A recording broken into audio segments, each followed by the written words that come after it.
Hello, my wonderful, beautiful friends, guys. Welcome back to r/entitled people, where people think they can do what they want, when they want, and no one else matters. And in today's episode, it's all about people who work in security sharing their wild Karen encounters. We've got tantrums being thrown, idiots getting arrested, cars getting towed, Granny Karens fighting people half their age. It's such a wild one today. So sit back, relax, and seriously, try not to shake your heads too hard today. Let's dive in.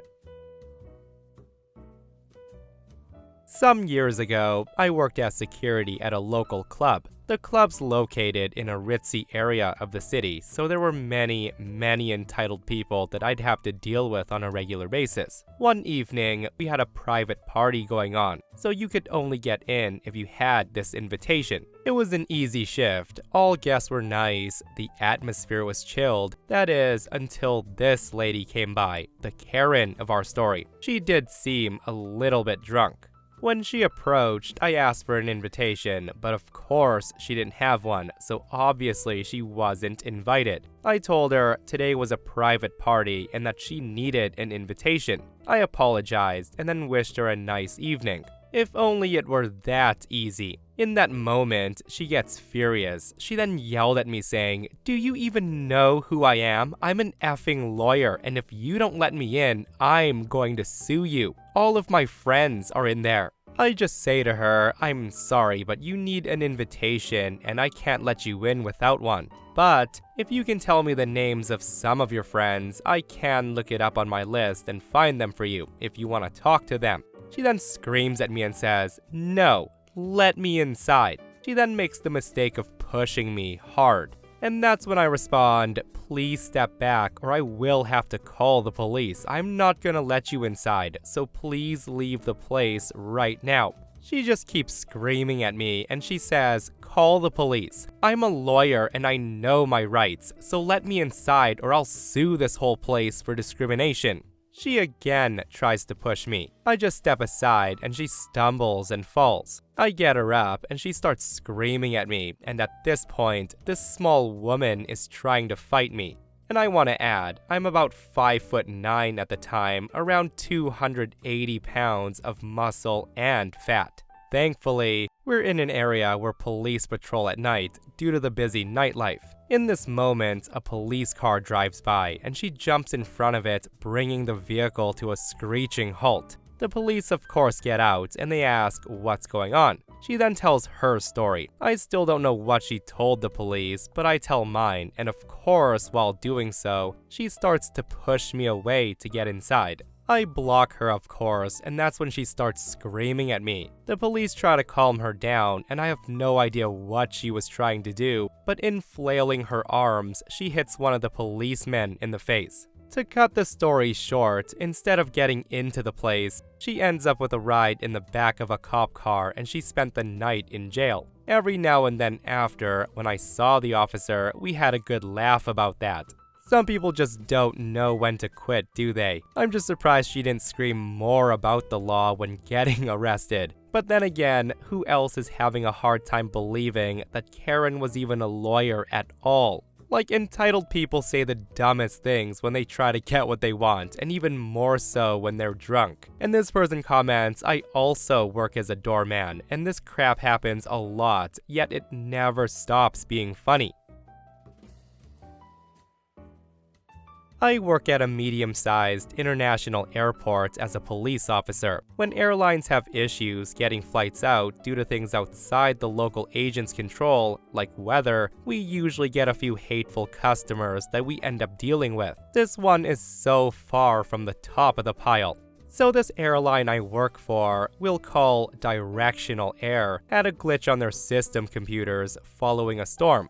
This caused planes to be grounded, canceled, or delayed by hours or even days. At the ticket counter, there's a line of customers, around 60 or so, that are affected by this. They're patiently waiting to be rebooked. It's of course frustrating, but many of them are understanding. That's when Kevin comes in. He walks to the front of the line, in front of all the waiting customers. Not only that, but he shoves a lady being helped at the counter who's disabled and in a wheelchair, and the guy demands to be assisted. The The agent politely tells Kevin that he will need to wait his turn at the back, but Kevin yells at the agent that he's a priority passenger and A-listed. The agent again tells Kevin that he'll need to wait, and that's when Kevin pulls the Karen card and demands the manager. Other passengers tell Kevin to go to the back, and he starts to argue and yells with them, and he gets in their faces. The manager comes out and tells Kevin to go to the back or leave. Kevin doubles down and he yells at the manager. At this point, other agents have contacted me about this situation.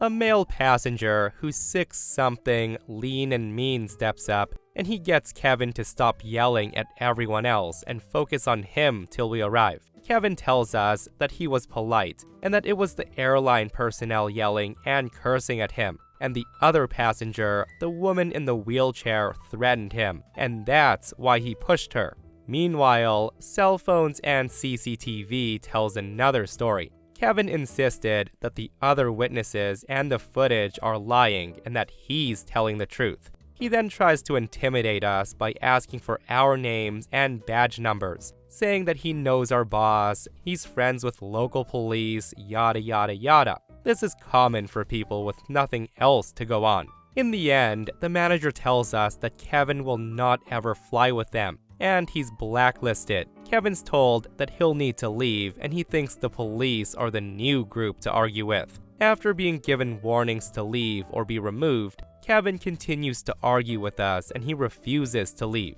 The guy's then arrested and taken to jail. Come to find out that Kevin's the owner of a local hotel. Not like a chain, but a single hotel, and he thinks he has influence. Currently, he has an orange and black suit and shiny bracelets.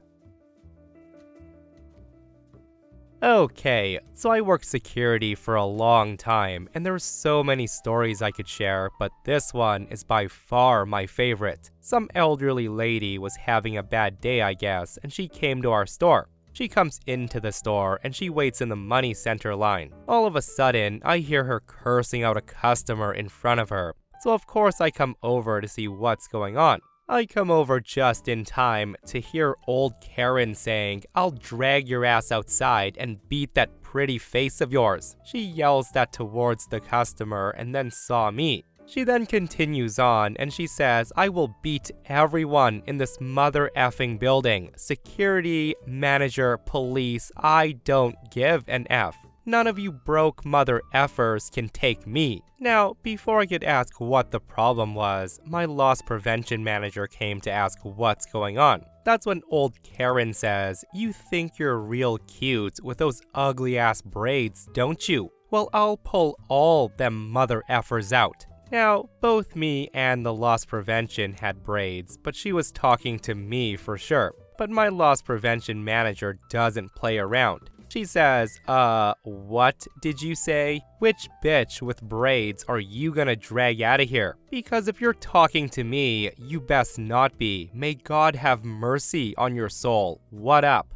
All of a sudden, these two start screaming at each other. Bitch this, mother effer that. It was crazy. Now me, I'm a timid girl. When I saw these two women fighting verbally, neck and neck, I did the most natural thing and I stepped away. Nothing I was gonna say was going to fix the situation. I've tried to use logic and talk calmly during these situations, and it always ended badly. So I just watched close by and I called for the main managers to come. My job is not to stop theft, and it's definitely not to stop a fight. Observe and report is what I'm supposed to do. I'll observe the attacker and report it to the police, I thought. Anyways, the thing that had me dying during their argument is when Karen looks at my loss prevention manager and she said, "Just because you're 21 years old doesn't mean you can move better than me. I'll take my belt off and bend you over my knee like your mama should have."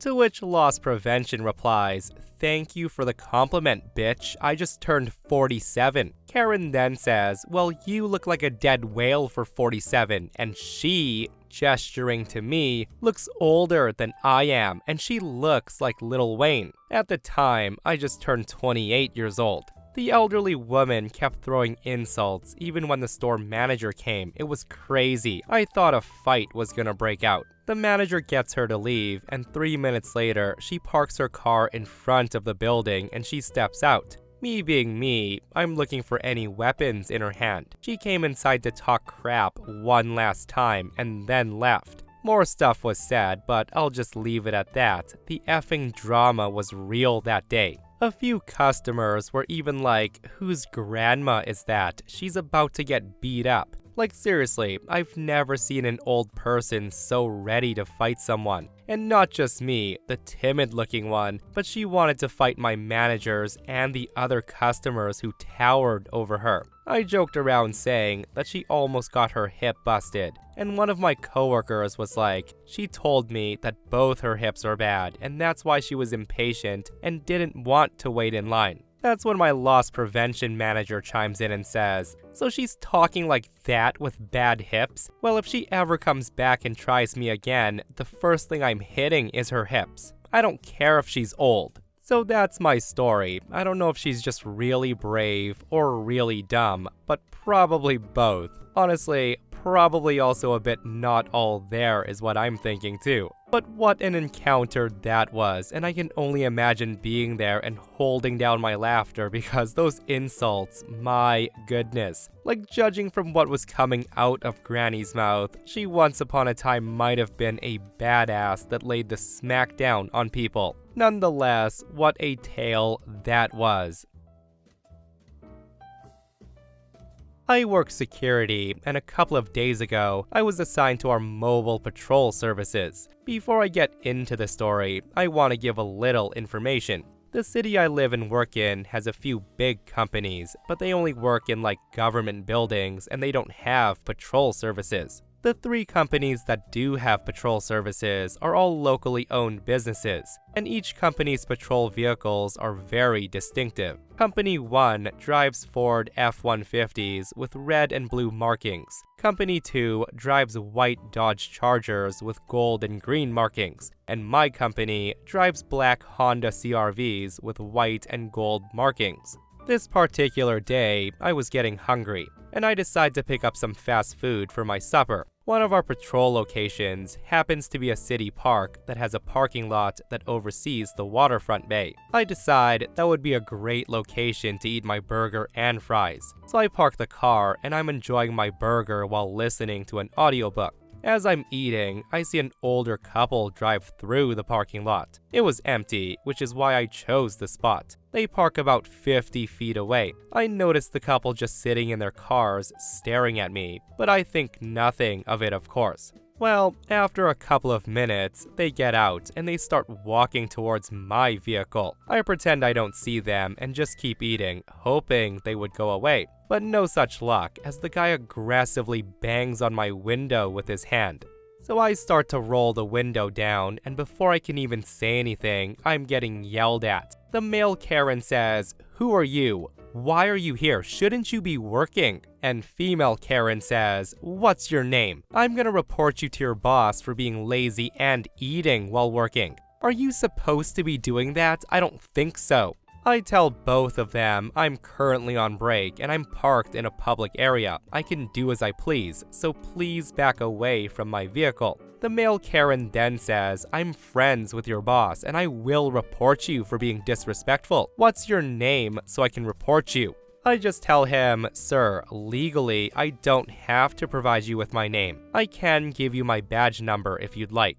And this is when female Karen says, "That's it. I'm calling Jason so-and-so and you'll be fired." I tell her, "Ma'am, I don't know anyone named Jason. Again, please move away from my vehicle." She argues and says, "Yes, you do. Jason Smith, the owner of your company. Now you're lying to us and being disrespectful. You're done. Good luck getting another job when you get fired." That's when it suddenly dawns on me that they think I work for the other company with the white Chargers and the green and gold markings. I tell them, "Jason owns that company. I don't in fact work for that company. If you'd read the company logo on my door, you would know that." If you'd like to file a complaint, the phone number and email address for my actual boss is located on the rear panel of the vehicle. Right about now, both male Karen and female Karen are angrily sputtering at my tone, as now I'm using my talking to idiots voice. I then go on and say, "Further, you're creating a disturbance and I'm gonna have to ask you to leave the park. If you do not leave, I will call city police and have you removed." Both of them are now shouting angry phrases at me, so I pick up my phone and start dialing. That's when male Karen says, "He's actually calling the police, we should just leave." The two of them get back in their car and drive away. I then call my actual boss, who found the interaction thoroughly entertaining. He suggested I call Jason and give him a heads up just in case. Our companies have a mutual contract agreement and we work together all the time, so I am quite familiar with him. Jason also found this interaction hilarious, and he was even able to describe the vehicle they were in. Apparently, they complain about any security, regardless of company, to him all the time, usually for stupid and pointless things. So far, nothing else has come up about this interaction. Yeah, it is always so funny to me how people think that knowing the boss gives them any kind of authority. Like, does it not occur to people that, guess what, I know the boss too, and he doesn't go around firing people who happen to be on break and eating in the patrol cars? But yeah, those two need hobbies or something. Like, I can't imagine being in Jason's shoes and getting phone call after phone call about random security personnel not doing their jobs. That would get annoying real fast. And what's real annoying is when someone complains about you doing your job, like the Karen in this next person's comment that says, "I've worked my security job for a long time now, and one of our tasks we do is lockups for pools and laundry rooms at several apartment complexes. They're scheduled to be done at 10 p.m., but obviously, some are done a bit later since we can't be everywhere at once." That said, I get a call Saturday morning from my dispatcher saying that one of the tenants at a complex is pitching a fit. She's losing her mind because apparently she's unable to get her clothing out of the laundry before we locked up, and as a result, her clothes were all wrinkled. She said, no joke, that she demanded compensation because we locked up way too early, and that we owe her $4, and if we don't give her $4, she will sue us. So I went and checked the patrol log and I confirmed we locked up at the correct time. I contacted her and informed her that we locked up at the appropriate time, and if she had a complaint about that, she would need to take it up with the property manager. She then argued me saying, "You aren't supposed to lock up at that time. You locked up way too early." That's when I told her we locked everything up at 10 p.m. at the earliest, and the logs show we locked up at 10:30. She just kept screaming, "You owe me money." I told her she'd have to take that up with the property manager, as we did what we're contracted to do and we aren't giving her a dime. She then screamed, "I want to speak to your manager," to which I replied, "You just did," and then hung up the phone. I called the property manager and gave them the information. They just laughed and said they sent flyers to all tenants telling them what time we lock up. And if she was too stupid to read that, it wasn't our problem. Property management also said they wouldn't be giving her squat for compensation since it's clearly posted in the laundry room that they're not responsible for items left in the washers unattended. During my stint working security for corporate headquarters, in our second building, which was all rental space, a small charter airline had leased half the top floor. Most of the employees there were no problem, and that's when they got a new supervisor. This young woman was mid-20s, and apparently, nobody had told us that she ruled the world, at least according to her. She was super entitled. She always insisted on parking her car in the fire lane, directly outside the main doors to the parking lots at the rear of the complex. She did this because she wanted to show off her shiny leased BMW. We did issue tickets. The ticket was just a notice that you were in violation of some procedures. A copy was kept at the security office, and one was left on the windshield of the car under the wiper blade. The problem came from the fact that by parking in the fire lane, delivery trucks that came to the complex couldn't make the turn to get to the service area to make deliveries. Every time this happened, one of us would go to the office and tell the Karen that she had to move her car. Our problem was that every time she was told to move the car, she got more and more abusive to the security staff. My supervisor was actually a very nice guy who took a lot of crap from this woman while trying to get her to move 20 feet away from the door. It got so bad that he decided that since I could do intimidating well, that I should go up and tell her to move the car. She tried that crap on me, but I didn't look impressed or scared of her, and I just glared and repeated that she was holding up a delivery truck, as well as violating the fire code by parking in a fire lane. Her response was to say that she would be right down. Of course, she took her time, and the truck was stuck there for almost an hour. And that was when the karma god smiled upon us. You see, that delivery was a prototype machine for the R&D building, and with the cost of several $1 million, all the vice presidents were in the R&D building waiting to see this investment. The new head of corporate security came to find out what the holdup was, and when he saw the car parked in the fire lane, he wanted to know why it wasn't moved. I, being pissed at Karen, informed him that she had been ticketed many times and she ignores the warning, that every one of the staff has had to tell her to move her car and she's usually rude, abusive, and curses out the people who dare tell her that she has to move her car. I also informed him that I personally told her that she was holding up a truck delivery and she told me she'd be right down, and this was almost an hour ago. He looked at the large wad of tickets she'd been written, and without hesitation, he turns to my boss and he said these magic words. He says, "Have it towed right away." So the call was made, and 10 minutes later, the service was there. Her car was hooked up and then taken to storage, where she wouldn't be getting it back until she paid the towing company for towing the car, as well as their storage charge. Half an hour later, she comes down to move her car, and she comes running, screaming at the security desk in the main lobby because her car was stolen in front of us. It brought a smile to my face to tell her that her car was not stolen. And that set her off, screaming that she parked in her usual spot outside the doors, and why was her car gone? When I smiled and said, "Your car was towed because you said you'd be right down and you weren't," she said it's because she was the boss of the airline's location at their major hub and she had power and influence. That's when the karma god struck again, as the head of corporate security was heading back to his office. He was passing through our lobby, overhearing her rant. He just picked up pace and he heads towards his office. The very next day, a gentleman appeared at the security desk to introduce himself as the president and CEO of the airlines. He asked about a problem with his office manager. My supervisor was polite, but handed him the bundle of tickets she'd been issued for parking in the fire lane. He was very polite. He thanked us and then apologized for the trouble she gave us, and assured us that we would no longer have any trouble with her.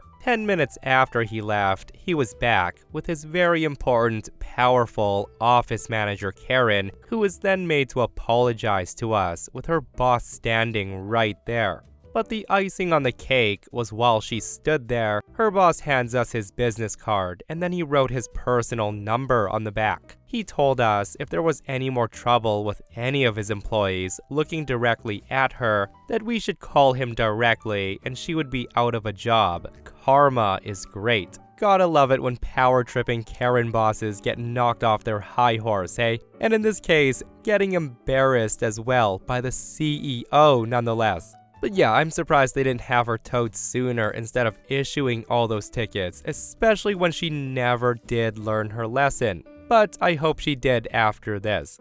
And this last OP guy shares a story about their lazy, entitled coworker who thinks security jobs are free money. Listen to this one. So to preface this, I'd like to say that due to our level of security needed, we managed to hire one of the laziest, dumbest, most ill-disciplined people I've ever met earlier this year, henceforth known as Private Dumbass. Now, this idiot would do things like not do his patrols. The guy would either spend his entire shift asleep in the lobby or on the computer there. The guy would also forget his badge and get food everywhere when he ordered delivery. I was also shocked to learn that this moron was currently in the National Guard, so his lack of discipline and acknowledgement of authority was staggering. Normally, he would have received a reprimand and it would end there, but not for our dear private, oh no. At this point, this guy began bringing in a suspiciously large duffel bag to work with him. I didn't question it, as he'd been changing out of his uniform after his shift, so I figured it just had his clothes in it. Then one fine day, I come in, and my coworker tells me that Private Dumbass had been fired. I'm not terribly surprised, but I asked what prompted it. He then proceeds to explain in hilarious detail. Turns out, Private Dumbass had asked my coworker during training if he could bring in a portable Xbox/TV combo he had to work on his shifts to use during downtime. My coworker made it clear that he could absolutely not do that. But we were allowed to browse the web and listen to music between calls as long as we kept an eye on the cameras. Now, I guess the Xbox had been in that bag of his because my coworker shows me camera footage of the guy hooking it up and playing it in the front lobby and security office, two places he knew was on camera. Not only that, but apparently he had forgotten his badge several times, so we had footage of him climbing into the security office through the window, as the door needed a scan-in, knocking over several computer monitors in the process. I was truly baffled that somebody could actually be this stupid and undisciplined, and I was incredibly pleased to hear that he'd been terminated, especially after finding out that he said to one of the guys I work with that security gigs are basically free money to hang around and do nothing. The guy took it a bit too literally. I hope you enjoyed this story of the worst coworker I've ever had. And that, my friends, brings us to another end of our entitled people. Guys, I hope you enjoyed today's stories. If you did, hit that thumbs up. And if you're not subscribed, consider subscribing so you don't miss these crazy, crazy stories. And if you missed the last episode on the channel, it's an r/malicious compliance episode, where OP's bad boss gets taught a lesson he'll never forget after punishing OP for being sick. It's such a wild episode, so go check it out if you haven't. And myself and Stevie Boy will see you guys in the next one. We love you.